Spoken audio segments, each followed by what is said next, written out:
ये कहानी है रतनगढ़ गांव में रहने वाली दो सहेलियां अमृता और विदिशा की। जहां अमृता एक गरीब किसान जगदीश की बेटी थी, तो वहीं विदिशा गांव के बड़े जमींदार प्रताप सिंह की बेटी थी। मगर दोनों सहेलियों के बीच की दोस्ती में कभी भी अमीरी गरीबी की दोहरी दीवार खड़ी नहीं हुई। कितना धमाकेदार फेयरवेल फंक्शन था ना अमृता। कॉलेज वालों ने तो दिल ही खुश कर दिया। अरे तुझे क्या हुआ? तू इतनी खोई खोई सी क्यों है? बस सोच रही हूँ, आज तो कॉलेज भी खत्म हो गया। एक यही तो ऐसी जगह थी जहाँ हम दोनों सहेलियाँ खुलकर हंसी मजाक करती थी। आज वो कॉलेज भी छूट गया और एक दिन हमारी हथेलियाँ भी एक दूसरे से छूट जाएंगी, जब हमारे हाथ पीले हो जाएंगे और हमें पराये प्रदेश जाना पड़ जाएगा। अपनी सहेली की शादी की बात अमृता के दिलो दिमाग को घेर लेती है, जिसके साथ उसकी आंखें डबडबा जाती हैं। अरे तू तो ऐसे रो रही है जैसे मेरी डोरी अभी उठ रही है। चल मेरे घर चलते हैं, मुझे तेरे साथ खूब सारे गप्पे लड़ाने हैं। विदिशा के कहने पर अमृता कॉलेज से सीधे अपनी सहेली के घर चली जाती है, जहां दोनों सहेलियां बहुत सारी बातें करती हैं। तभी विदिशा की माँ कला गुस्से में कहती है, अमृता, आज यही जमे रहने का इरादा है क्या? शाम ढल गई है, चल जल्दी घर जा, तेरी अम्मा पिताजी परेशान हो रहे होंगे। जी ठीक है काकी माँ। अच्छा विदिशा, अब मैं चलती हूँ। अरे ठहर जरा, मेरा ड्राइवर तुझे घर तक छोड़ आएगा। कुछ ही देर में अमृता घर चली जाती है, जहाँ घर के बाहर अमृता की माँ लालटेन लिए उसका इंतजार कर रही थी। घर की छत पर चढ़ी फूस की छत और बांस का बना दरवाजा और घर के एक कोने में बना मिट्टी का चूल्हा, साथ ही जमीन पर बिछा फूलों का चादर चीख चीख कर उसके घर की घंघोर गरीबी को दर्शा रहा था। तभी विमला अमृता को झाड़ते हुए कहती है, अमृता, ऐसी भी कौन सी पढ़ाई कर रही थी जो कॉलेज से घर आने में शाम ढल गई? वो माँ, मैं अपनी सहेली के घर पर थी। देख लाडो, अब तो दूध पीती बच्ची नहीं रही, सयानी हो गई है। अब ये सखी सहेली के साथ घूमना फिरना तुझे शोभा नहीं देता। जवान बेटी का इतनी देर शाम तक घूमना फिरना ठीक नहीं है। अरे विमला, विदिशा बिटिया के घर पर ही तो थी, क्यों डांट डपट रही हो बेचारी को? अरे तुम समझते क्यों नहीं हो? विदिशा प्रताप सिंह जैसे बड़े जमींदार की बेटी है और अमृता हम जैसे गरीब की बेटी। भूल गए हो तो याद दिला देती हूँ, उनके खेतों में काम करके हमारे घर का चूल्हा जलता है। अमृता का विदिशा बिटिया के साथ घुलना मिलना मुझे ठीक नहीं लगता। इसे अभी से ही अपनी सहेली से दूरी बढ़ानी होगी, क्योंकि एक दिन इसको शादी करके विदिशा से अलग ही होना है। माँ की कही बातों ने अमृता को कहीं न कहीं सोच में डाल दिया। अमृता ने उस बात को रात भर सोचा समझा, जिसके बाद दोनों सहेलियों की दोस्ती के बीच में मन ही मन अमीरी गरीबी की दीवार ढल गई। अमृता विदिशा से दूर दूर रहने लगी, साथ ही वो मन ही मन बोलती रहती थी। अमृता का घर न आना विदिशा को खटकने लगा और वो अमृता से मिलने उसके घर आ पहुँची। अरे विदिशा बिटिया, तुम यहाँ? नमस्ते जगदीश काका, अमृता कहाँ पर है? अमृता बिटिया गाय को घास खिला रही है। विदिशा झट से अमृता के पास आती है और उससे कहती है, अमृता की बच्ची, तू तो अपनी सहेली के घर का रास्ता ही भूल गई है। जानती है, तेरी सहेली की शादी पक्की हो गई है। आजमगढ़ का कोई जमींदार है, उसके पास कई सारी कोठियाँ और बहुत सारी जमीनें हैं। शादी की बहुत बहुत बधाइयाँ मेरी प्यारी सहेली। सिर्फ बधाई देने से काम नहीं बनेगा। कल सगाई का फंक्शन है और तुझे जरूर आना है। जब तक तू नहीं आएगी मैं सगाई की अंगूठी नहीं पहनूंगी।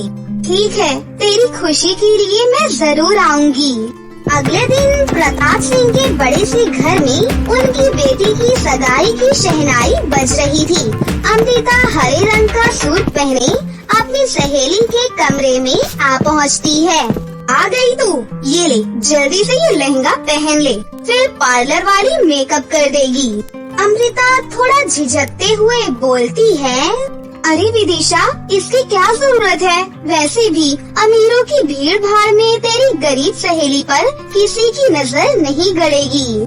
तो नजर और निशाने की बात छोड़कर झटपट से जाकर तैयार हो, समझी?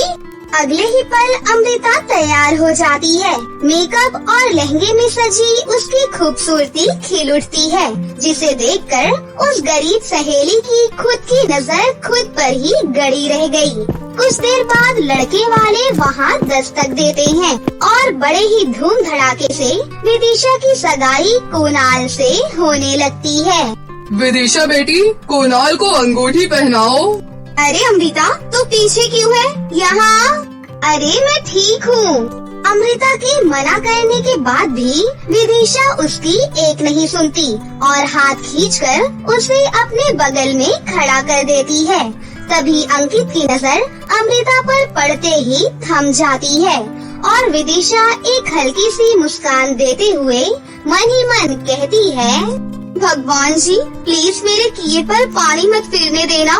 बस मेरी ख्वाहिश पूरी कर दो कि अंकित को मेरी प्यारी सहेली भा जाए, ताकि एक ही मंडप में हम दोनों सहेली के साथ फेरे हों।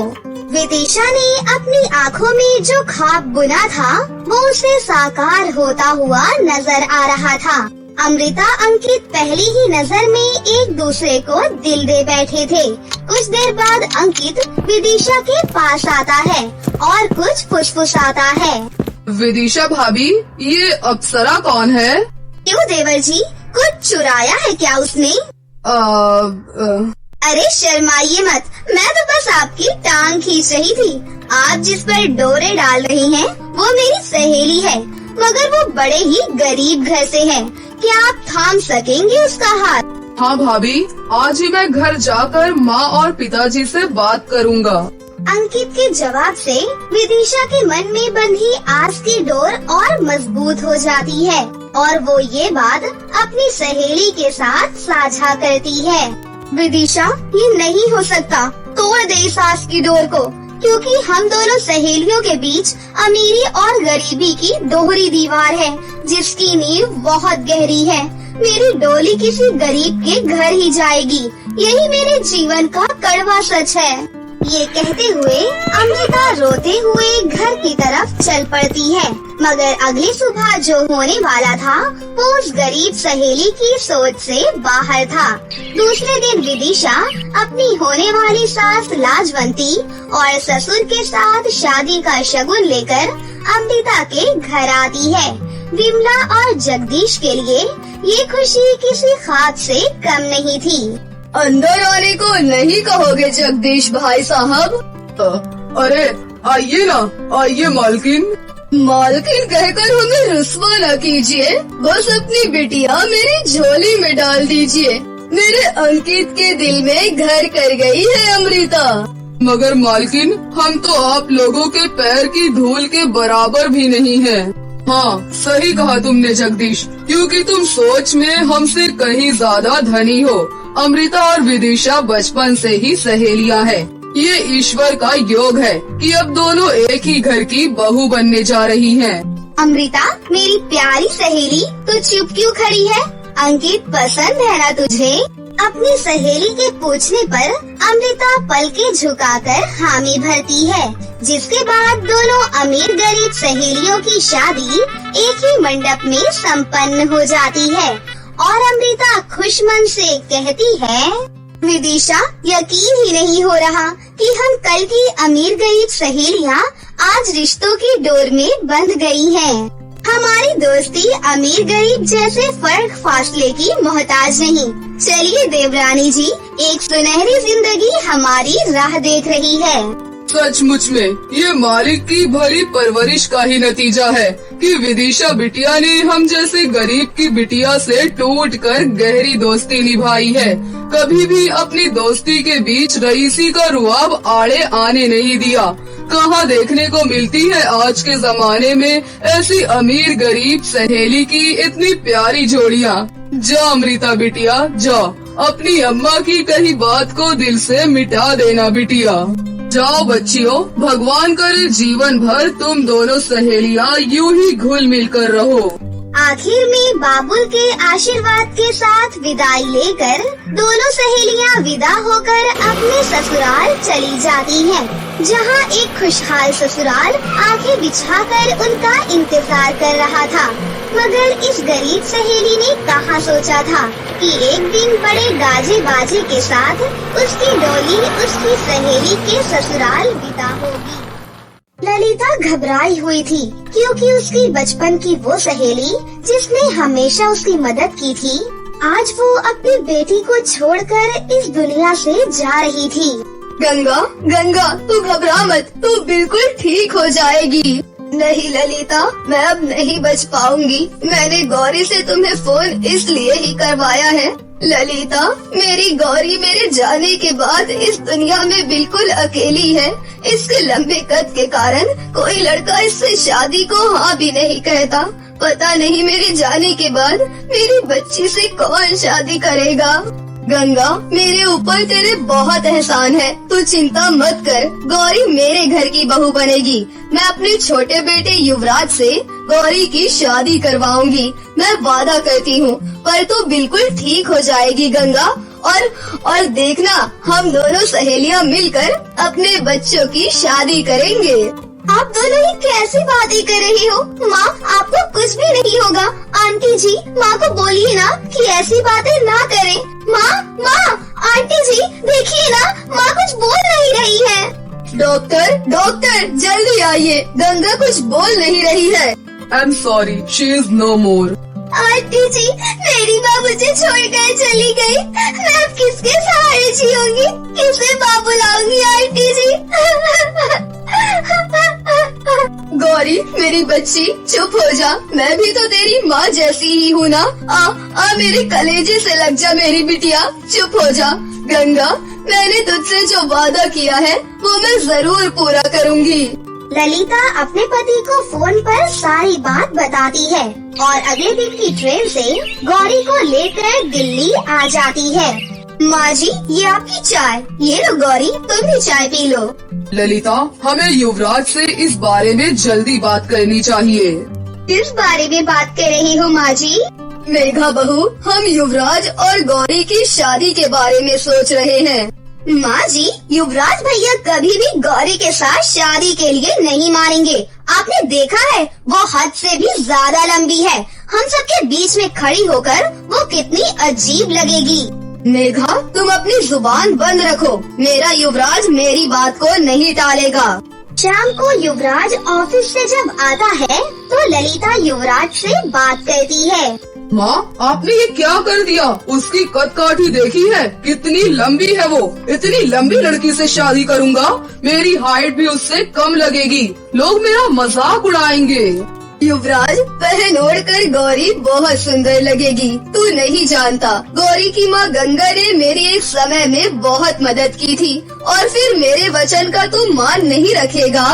बड़ी मुश्किल से युवराज शादी के लिए मान जाता है। युवराज और गौरी की शादी की रिसेप्शन पार्टी चल रही थी।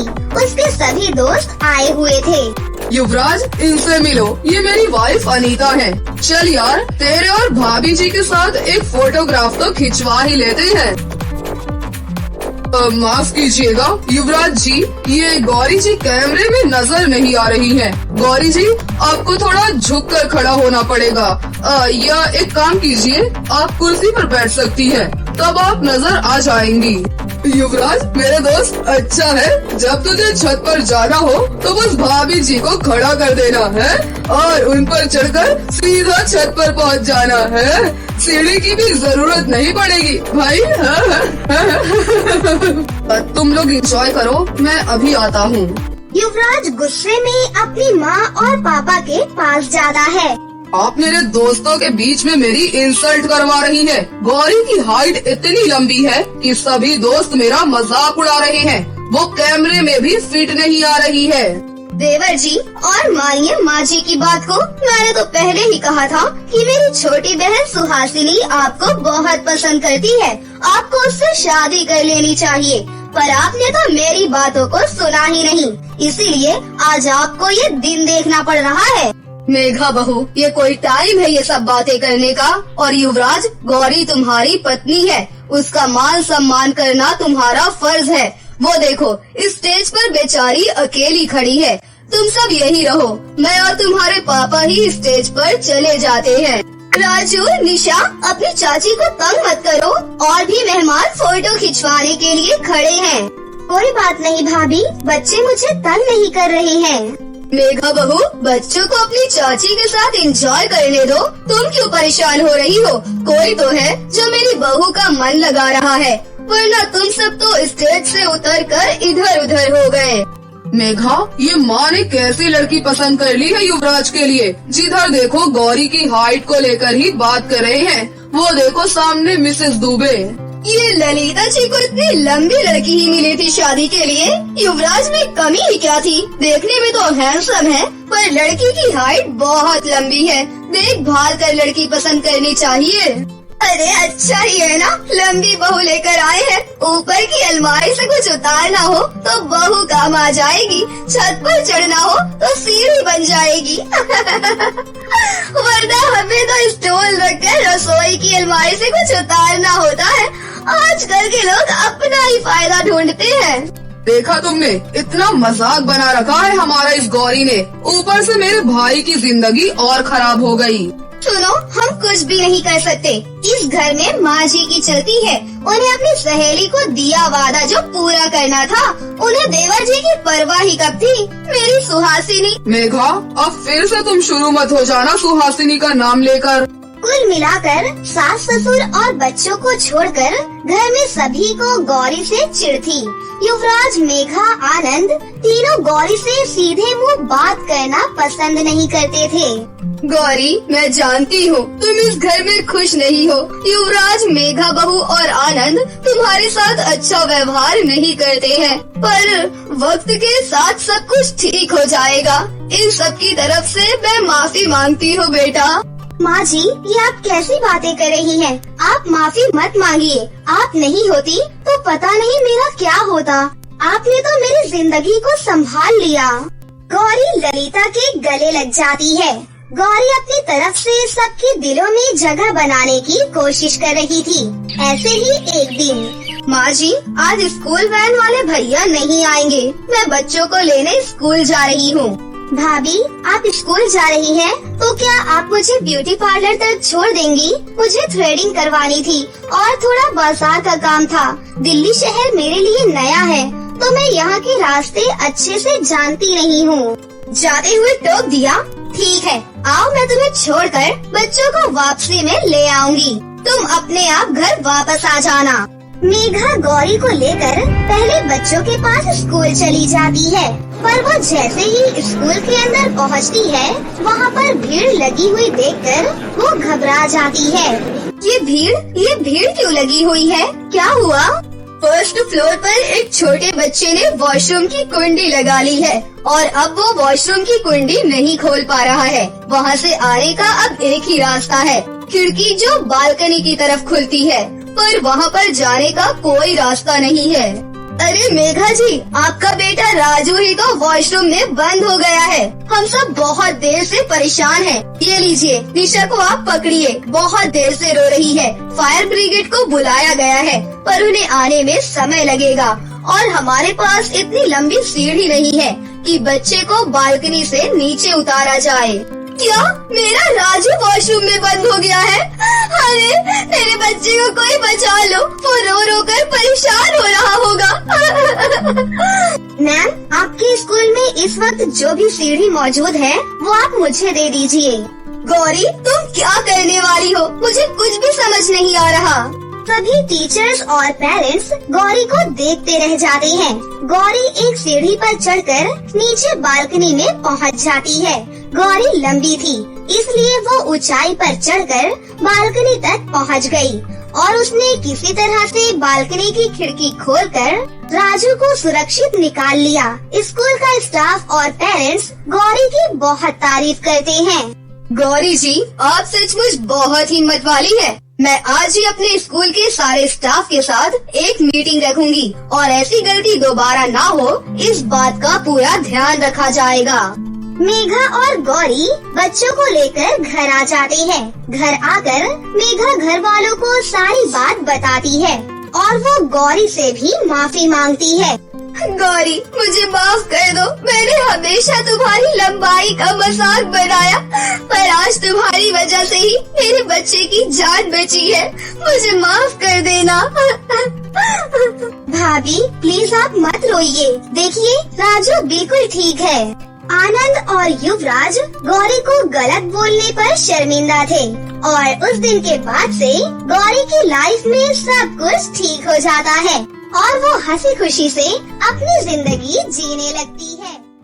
ये कहानी शिवेंद्रपुर नाम के गांव की है, जहाँ सभी लोग हंसी खुशी से रहा करते थे। उसी गांव में एक बड़े से घर में अनुपमा नाम की एक अमीर औरत रहती थी। अनुपमा की पूरी 6 बहुएं थी और यहाँ उसके 6 बेटे शहर में ही एक बड़ी सी कंपनी में काम करते थे। अनुपमा की 5 बड़ी बहुएं बहुत ही गोरी और बहुत खूबसूरत थीं, जबकि उसकी सबसे छोटी बहू नीलिमा बेहद काली और बदसूरत थी। वो बहुत ही कामचोर थी। पूरा दिन वो बस मोबाइल ही देखती या फिर आईने के सामने बैठकर मेकअप किया करती थी। काली और बदसूरत होने के साथ साथ नीलिमा स्वभाव की भी बहुत ही बुरी थी। वो कभी किसी का अच्छा नहीं सोचती थी। लेकिन अनुपमा की 5 बहुएं खूबसूरत होने के साथ साथ स्वभाव से भी बहुत ही नम्र और दयालु थीं। उनसे किसी का भी दुख बर्दाश्त नहीं होता था और बुरे समय में वो सभी की सहायता करती थी। अनुपमा की 5 बहुओं के सच्चे और अच्छे स्वभाव के चलते गांव के सभी लोग हमेशा उनकी तारीफ करते थे। ऐसे ही एक दिन अनुपमा की कुछ सहेलियां उसके घर पर आती हैं और अनुपमा की 5 बहुएं उनकी खूब खातिरदारी करती हैं, जिससे अनुपमा की सहेलियां बहुत खुश हो जाती हैं और उनकी तारीफ करने लगती हैं। अनुपमा, तेरी 5 बड़ी बहुएं बहुत खूबसूरत होने के साथ साथ मन से भी बहुत अच्छी हैं। कुछ दिनों पहले जब मैं बीमार थी तो उन 5 ने मेरे घर के सारे काम किए थे। सच में उनकी जैसी बहुएं हर सास को मिलनी चाहिए। हाँ बहन, तुम बिल्कुल ठीक कहती हो। वो 5 बहुत ही अच्छी लड़कियाँ हैं। छोटों से प्यार और बड़ों का सम्मान देना उन्हें अच्छी तरह से आता है।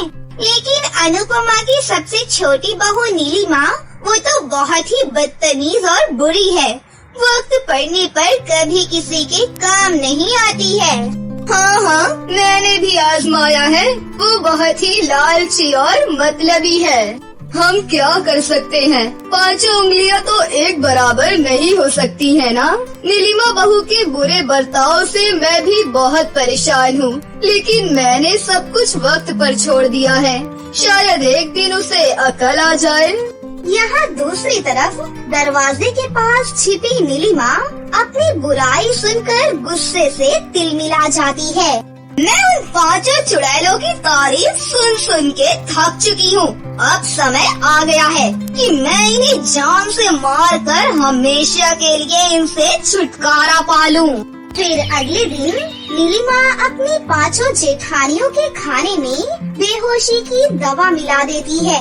जब वो 5 खाना खा लेती हैं, तो उनका सर चकराने लगता है। इसलिए वो बगीचे में टहलने के लिए चली जाती है। लेकिन थोड़ी ही देर में वो पूरी तरह से बेहोश हो जाती है। फिर नीलिमा वहाँ पर आ जाती है और उन्हें बेहोश देखकर जोर जोर से हंसने लगती है।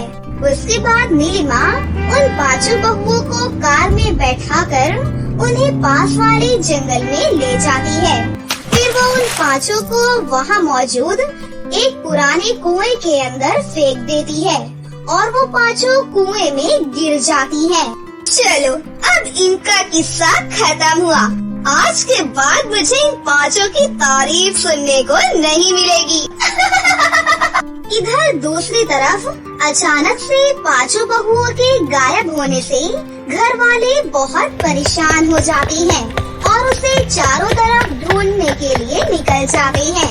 और यहाँ नीलिमा आराम से खड़ी होकर सोच रही थी, तुम सब चाहे जितनी भी कोशिश कर लो, लेकिन वो पांचों तुम लोगों को कभी भी नहीं मिलेंगी। लेकिन अगले दिन जब सभी लोग गांव में उदास खड़े होते हैं कि तभी अनुपमा की पांचों बहुएं हवा में उड़ते हुए गांव में दाखिल होती हैं।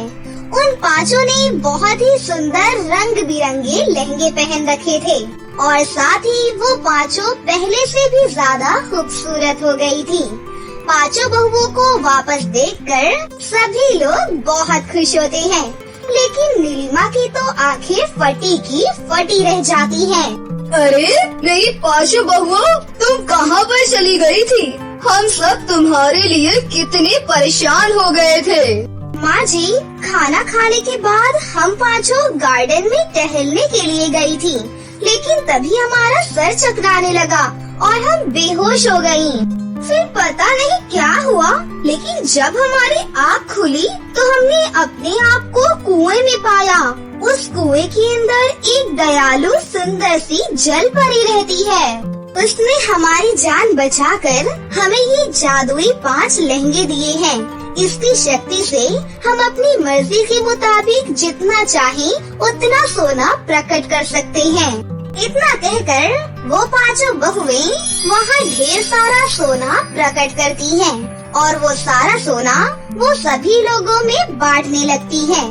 दूसरी तरफ अपनी पांचों जेठानियों की बातें सुनने के बाद नीलिमा के मन में लालच आ जाता है, इसलिए वो जल्दी से उस कुएं के पास जाती है। फिर जब वो कुएं में झांक कर देखती है, तभी उसे कुएं के अंदर एक खूबसूरत सी जल परी दिखाई देती है। उसके बाद नीलिमा फौरन से कुएं के अंदर कूद जाती है। नीलिमा को अपने सामने देखकर जल परी गुस्से में कहती है, अरे कौन हो तुम और यहाँ क्या करने आई हो? तूने मेरी जेठानियों को सोना प्रकट करने वाला रंग बिरंगा लहंगा दिया है ना? मैं चाहती हूँ कि तुम मुझे हीरे प्रकट करने वाला जादुई लहंगा दो। अब चलो जल्दी जल्दी मुझे वो लहंगा दे दो। मैं तेरी जैसी लालची और बदतमीज लड़कियों की सहायता नहीं करती। चल भाग जा यहाँ से। जल परी की ये बात सुनकर नीलिमा को बहुत गुस्सा आता है, इसलिए गुस्से में वो जल परी के बालों को पकड़ लेती है। अच्छा, तो तुम मुझे मारना चाहती है? रुक जा, अभी मैं तेरी अकल ठिकाने लगाती हूँ। उसके बाद जल परी वहाँ अपनी जादुई तलवार प्रकट करके नीलिमा पर वार कर देती है और अगले ही पल नीलिमा एक बदसूरत सी बिल्ली के रूप में बदल जाती है। उसके बाद जल परी उसे हवा में उड़ाकर उसी के गांव वापस भेज देती है। बिल्ली बनी नीलिमा गांव में पहुंचने के बाद अपने घर वापस आ जाती है, लेकिन उसके ससुराल वाले उसे देखकर डर जाते हैं और उसे डंडे से बहुत मारते हैं। फिर वो उसे डराकर वहाँ से बाहर भगा देते हैं। इस तरह से उसके बुरे कर्मों का फल उसे मिल जाता है। उस दिन के बाद से नीलिमा गांव की सड़कों पर भटकने लगती है और यहाँ अनुपमा की पांचों बहुएं अपने जादुई लहंगे के साथ अपने ससुराल में हंसी खुशी से अपनी जिंदगी जीने लगती है। तो दोस्तों, कैसी लगी आपको हमारी ये कहानी? अगर आपको हमारी कहानी अच्छी लगी हो तो इसे जरूर लाइक करें, साथ ही हमारे चैनल को सब्सक्राइब भी कर लें और बेल आइकन को दबाना ना भूलें। मिलते हैं अगली वीडियो में। धन्यवाद।